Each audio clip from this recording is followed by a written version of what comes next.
bizdən âli dərəcədə qəbul eləsin.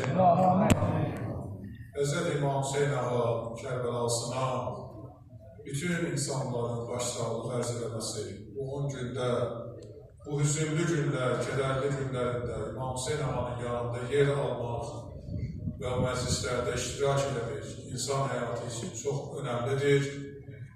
Başda səlvərimiz İmam Zaman ağa olmaqla siz əzizlərə, bütün əhl-i meşsələrə, sevərlərə baş sağlıq ərz edirik. Allah mütəal bizləri Kərbəla və o məktəbin banilərindən, o məktəbin yolunun davamçılarından qərar versin. Dualarımızın müstizabı etməyinə səlavat şükür.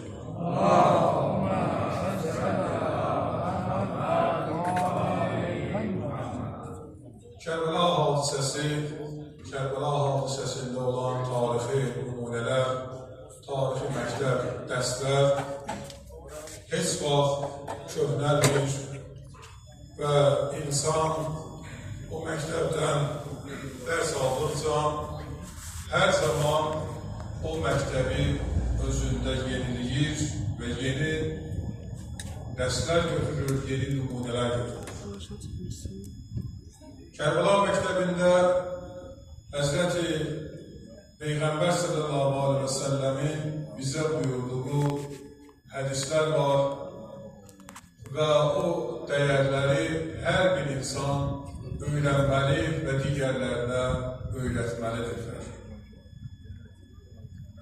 Dünyada bütün Peyğəmbərlər, nübüvvət aləmi hər biri Kərbəla məktəbindən keçib və Kərbəla diyarından keçib və oranı ziyarət edirlər.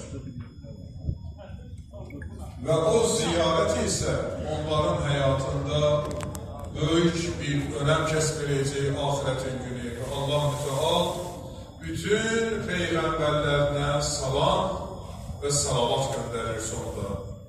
Və hər bir Peyğəmbərin nişan verir ki, özündən sonra gələcək Peyğəmbəri salamlayın və bu salamın sonuncusu Xatəmül Ənbiya Həzrəti Muhammed Əleyhisselamın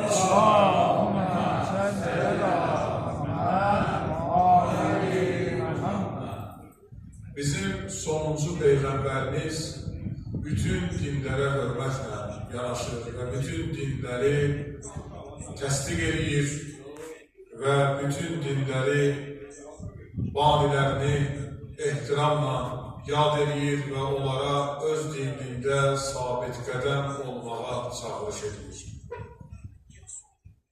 Ümumiyyətlə bizim dinimiz sevgi və məhəbbət üzərində qurulur. Yəni, Peyğəmbər sallallahu aleyhi və səlləm hər nə iş nümayiş elətdiribsə, orada bir sevgi var və bir bağlılıq var və insanlara olan məhəbbət var və bu məhəbbətin nümunəsidir ki, Peyğəmbərimiz 23 il ərzində insanlar onu sevdilər və onun ətrafına toplandılar və ona dəstək oldular. Hətta Peyğəmbərimiz düşmanları belə, Peyğəmbərimizi o zalimlər ki, Peyğəmbərimizə pis münasibətlər bəsləyirdilər. Zaman gəldi ki, onlar da Peyğəmbərimizə yaxşı bir münasibətdə davranmağa başladılar. Amma əqidə və inançları öz üzərlərində qaldı. Həzrət İmam Hüseyin Əleyhisselamın Kərbəla məktəbində biz bunu daha çox görürük. Və onu görürük ki, İmam Hüseyin Əleyhisselamın məktəbində hər addımında, hər danışığında, hər insanlara baxışında İmam Hüseyin Əleyhisselamın bir eşq və məhəbbət var idi. İmam Hüseyin Əleyhisselamın səhabələrinə olan məhəbbəti, ailəsinə olan məhəbbəti, bacısına olan məhəbbəti, eynən zamanda evladlarına olan məhəbbəti, qövmünə olan məhəbbəti və İmam o qədər insanları sevirdi ki, onları şeytanın əlindən qurtarmaq üçün nə bacarırdısa eləsin. Və nəyə nail idisə o öz gücü ilə insanları şeytan əlindən qurtarmaq istəyirdi. Və istəmirdi ki, insanlar zəlalətə geçsinlər. İnsanlar uçuruma geçsinlər. Bir nəfər yaxınlaşdı İmam Hüseyin Aleyhisselama Tasua gecəsi. Dedi, ya Hüseyin, sən əgər ahnalı eləsən, qarxış eləsən, bütünlüklə o zalimlər uçuruma doğru gedəcək, məhvə doğru gedəcək. Onlar böyük bir bəlaya giriftar olacaqlar. Niyə sən Allahdan bunu istəmirsən? Və Allahdan istəsən, zalimlərlə döyüşün nə mənası var? Onlar Allahın bəlasına giriftar olacaqlar. Və fil hadisəsi yada saldı. Ki, Məkkəni fil ordusu gəldikdə Allah Teala nə kəramət, nə möcüzə göstərdi. İmam Hüseyin ağa bilirsiniz nə deyir. Dedi, bu gün fil hadisəsindən fərqli bir hadisə var. O zaman o Əbrəhə ordu ki yenidirdi, Kəbəni aradan götürsün, o Kəbəni tanımırdı. Nəuzubillah, o Allahı tanımırdı. O dini aradan götürmək, Peyğəmbəri və dinin əsas banilərini, dinin əsas qanunvericiliyini aradan qaldırmaq idi. Ki, insanların əqidə və inancına toxunurdu. Birinci, onların qibləsin və sonra onların banilərini əsas Peyğəmbər nümunə idi ki, dini getirmişdi və onları aradan qaldırmaqla bu məsələləri qaldıracaqdı. Və Kəbədən sonra isə Peyğəmbərin babası Əbdülmütəllib və digər ardıcıl dini aradan qaldırmaq mövzusu idi. Və Peyğəmbərin o vaxtda dünyaya gəlişi, kəramətlər, möcüzələrin olunması böyük bir məsələ idi ki, Allah Teala o mərhələdə kəramət və möcüzəsi göstərdi. Bugün fərqli bir mərhələ var. Fərqlilik budur ki, bu insanlar dillərində Allah'ı zikr edir. Bu insanlar deyirlər ki, Allah var. Peyğəmbər, Əhl-i Beyt var, qəbul edirlər. Namaz qılırlar. Allah lənət eləsin. Deyir, Mərvan sübh namazında gəldi, namaz qıldı, 2 rükət namazı 4 rükət qıldı. Namazın içərisində olanlardan biri dedi ki, Bey xəlifə, sən bilirsən ki, bir gün sübh namazını 4 rükət qılmışsan. O qədər içmişdi ki, sübh namazını bu halətdə gəlmişdi. 2 rükətli namazı 4 rükət qılmışdı. Və üzün tutdu həmən adama baxdı, dedi, bunun nə çətinliyi var, nə sıxıntısı var. 2 rükətsiz mənə borçlu olursun. Sabah sübh namazı qılmazsınız. Görün bu adamlar nə qədər məsələ edirlər ibadət. Görün bu adamlar dinə baxışları necədir. Və dini qəbul edib, dinə olan ən böyük zərbələri vururdular. Və Peyğəmbər dönəmi ilə bu dönəmdə fərqli bir mərhələlər var idi. Maraqlı bir hadisəni deyim sizə. Peyğəmbərimiz ilk ki, Allah tərəfindən Peyğəmbərlik, nübüvvət aləminə yetişəndə Peyğəmbər öz yoxun qohum əqrəbasının başına gelir. Onlara yemək verir, ehsan verir və onlara sonra Peyğəmbərlik, nübüvvətdə olmağını xəbər verir. Quran ayətlərini onlara deyir. Peyğəmbərin yanından gedən insanlar, iman getirməyən insanlar hələ bir sözlə gedir. Amma bir maraqlı sözü Əbu Cəhil deyir, Allah lənət eləsin. Bilirsiniz nə deyir Əbu Cəhil? Əbu Cəhil deyir ki, Peyğəmbərimizin adını, ya mən sənin dünyaya gələn günüvə sevinmişəm. Mən səni çox istəyirdim. Amma bundan sonra bizim bağlılıqlarımız qırılacaq. Və sənin bu dediğin sözlər ki var, bunlar dəyərli sözlərdir.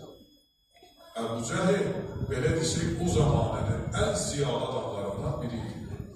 Belə desək, oxumuş adamlarından sözün, gücün, qədərin, hər şeyi bilən adam idi. Və bilirdi ki, danışıq tərzində bu adamın nə qədər yükü var, nə qədər elmə malikdir. Yəni, bunların hamısına dəyər verən adamlar idi. Məsələn, hər vilayətdə var da, elmi dərəcələr verən insanlar var. Akademik, fəlsəfə elmlər doktoru və ilə adlar verirlər. Bugünkü günlərini götürsək, o zamanda da Əbu Cəhil bu mərhələdə idi və bilirdi ki, bu adamın danışığında bu böyük bir dəryaya malik adamdır. Bu sözlər elə-belə sözlər deyil, bunun gücünə malik olan sözlər deyil.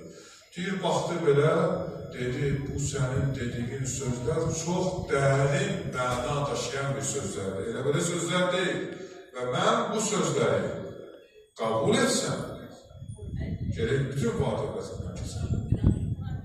Neyim varsa hamısını sərf eləyəm, Allah yolunda.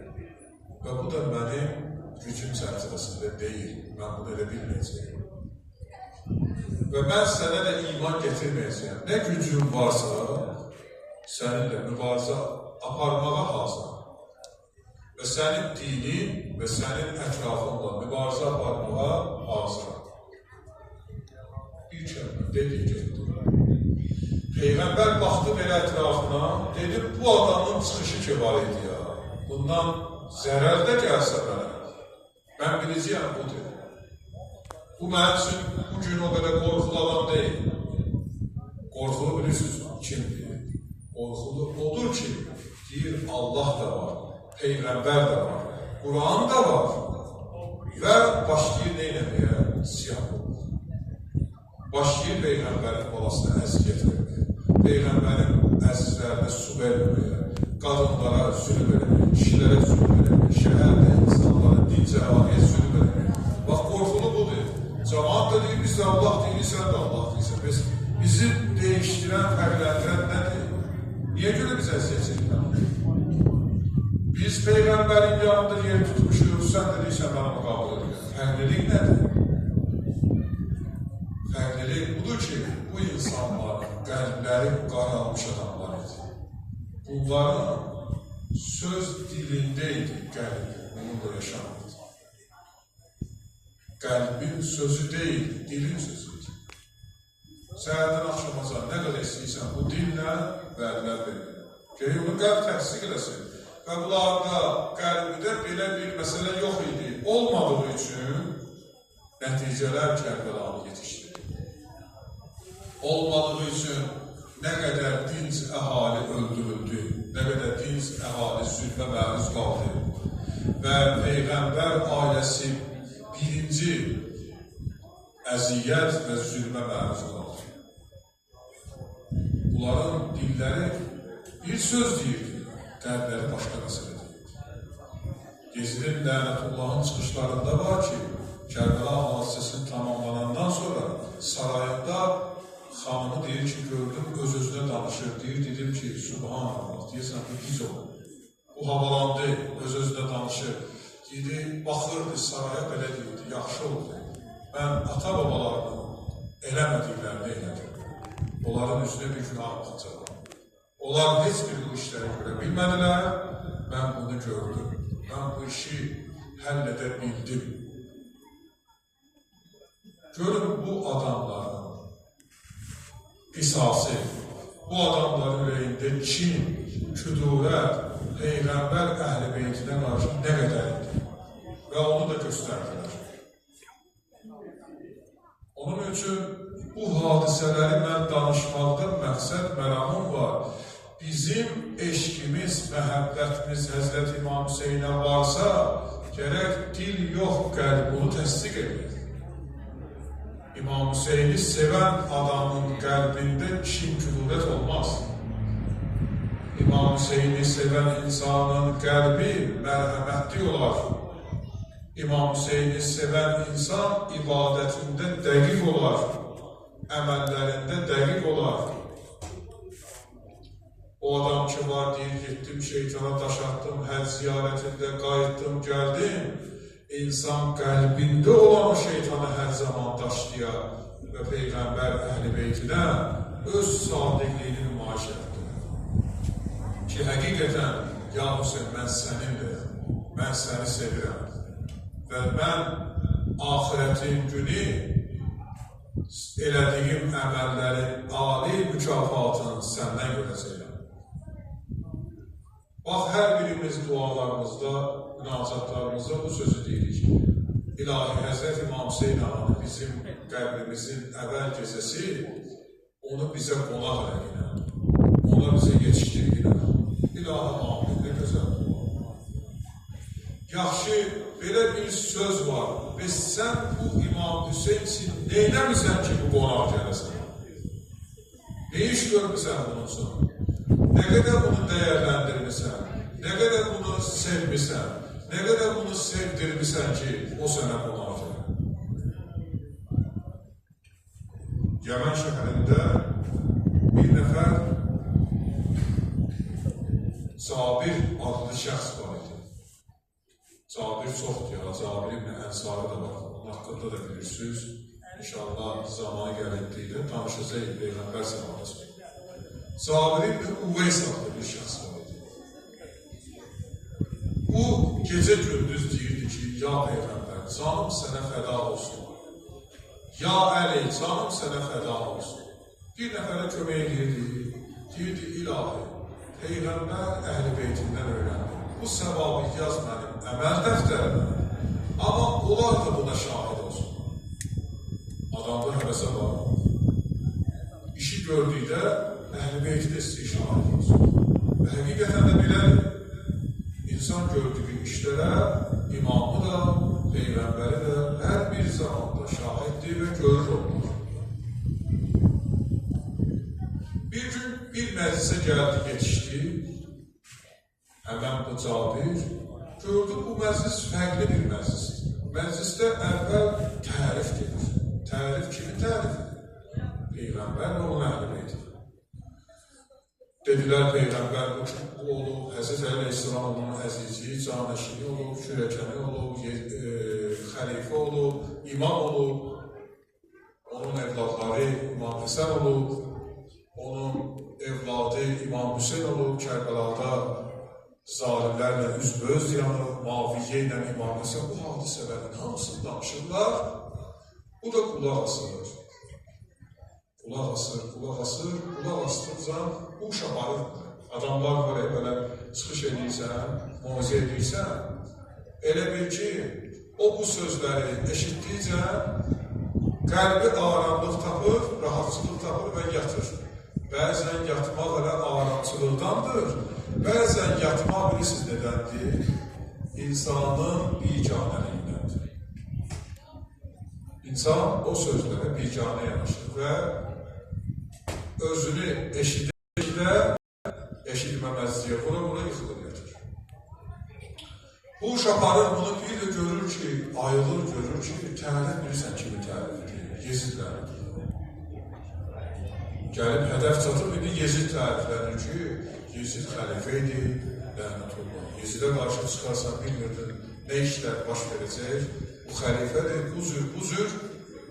Bu da bir an qulaq asır, ayılır, birdən qulaq asır.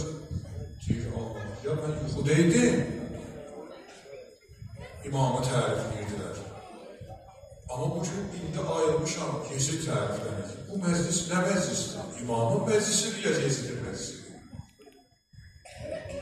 Çıxır o məclisdən bayra, baxır adamlara, görür ki, adamlar da hələ xəlifəni sevən adamlardır. Burada heç İmam Hüseyni sevən adamlar yoxdur. Başını salır aşağıda çıxır gedir. Gəlir namazını qılır, bir nəfər yardım istəyir, yardım eləyir ona, deyir ki, ilahi yenə də. Bu etdiyim əməli, Peyğəmbər əhl-i beytini yadına sal, yaddaşında olsun və bir gün mən onlardan mükafatı alır. Gəlir, gecə yatır, aləm və röydadır, Peyğəmbər əhl-i beytini görür. Deyir, ey Cabir, sən hər zaman bizdən bir əmanət istəyirsən, bir hədiyyə istəyirsən, şahidçilik istəyirsən, qəbrinin əvvəl gecəsində biz sənə qonaq gəlir. Bir gün sən o məclisdə iştirak elədin. İmam Hüseyin gecəsin gündüzün yatmadı. Ta ki Aşura günü onu şəhadətə çatdırdılar, əbədiyyətə qovuşdu. O gecəsin gündüzün yatmadı, o günlər, o saatlarını insanlara sərf elədi. O da yorğun idi, o da insan idi. Amma insanların hidayət tapmağı üçün əlləşdirilmişdi. Peyğəmbərimizin dinini sevdirdi insanlara. Onları zərərdən, ziyandan qurtardı. Nə qədər insanları zalimin əlindən qurtardı. Bir məclisə ki, yetişdirirsən, tərifə qulaq asdın, elə bir layla yoxdular sənə. Yatdın və bilmirsən ki, tərifin içində sonra nələr deyəcəkdir. Və ayıldın, tərifdən sonra Yezid tərifləndi. Bir dənə atdım, atmadan o məclisi tərk edir. Necə sən İmam Hüseyni sevirsən? Necə bu kişi sən yanıva qonaq gəlsin? Necə biz səni gələk yad edirik? Bu necə sevgidir ki, orada danışırlar, sən öz fikrini demədən oranı tərk edirsən, sanki bu elə bu cür olmalıdır deyə tərk edirsən. Tərk eləməkdə bir söz deməlisən ki, siz düz danışmırsınız. Belə olmaz. Peyğəmbər Əhl-i Beytini bayaqdan tərif edirdin, o tərifin üstündə deyəm. Bizə burada Yezidin tərifi, İbn Ziyadın tərifi lazım deyil. Sən bu sözləri cəsarət tapıb orada deyə bilmədin. Necə dostluq edirsən Peyğəmbər Əhl-i Beytini? Məsələ budur ki, insan o ki deyir, kaş bugün bu dəmdə olaydım Kərbəlada, o söz qəşəng sözdür, sözü demək də qəşəngdir. Amma görəsən Kərbəlada olsaydı, biz hansı tərəfdə? Hərəmiz özümüzdə, öz iç dünyamızda bu sözü, bu sualı verək və özümüz də cavabını tapacaq. Mütləq tapacaq. Ki biz harda olardıq görəsən? Peyğəmbər Əhl-i Beytin yanında olardıq və Yezidin yanında olardıq. Çünki Peyğəmbər Əhl-i Beytinin yanında olmaq hər adamda cəsarət yox idi. Hər adamda o ürək lazım idi ki, gedəsən Peyğəmbər Əhl-i Beytinə xidmət edəsən. O bir